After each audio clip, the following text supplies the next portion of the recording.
Ubongekile ngwakaLthuli ngishadile kaBuselisi. Okay. Bengisacela ubaba ngisiza la noma angiphi advice ukuthi ngingenza kanjani. Ngibe nokungazwani nobrother wami.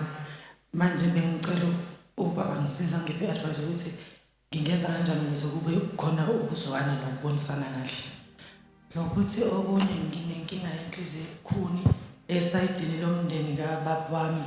Manje bengicela ubaba ngisiza ukuthi ngingenza kanjani ukuthi ngikwazi ukudlula ezintweni ezimbi ezenzakalile ngoba ngiyabona ngathi sebekhohliwe bona kanti mina ngivuma ukukhohlwa. All right. You need Holy Spirit, my daughter.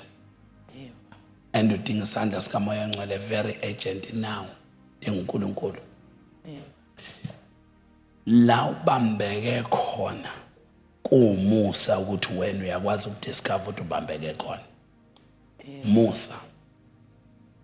Sithandaza endleleni sihlabelele sibambekile emaqhubini.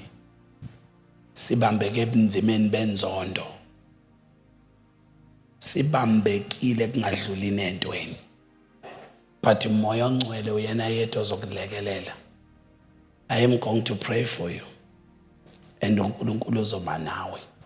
uNkulunkulu ozokulekelela ukufunda ukudlula entweni ezenziwe kuwena.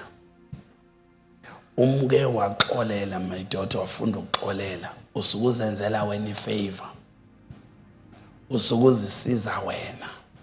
Uzithule wena umthwalo ubulinyaziwe. Umuntu okulimazela uthola ukuthi akanasikhathi.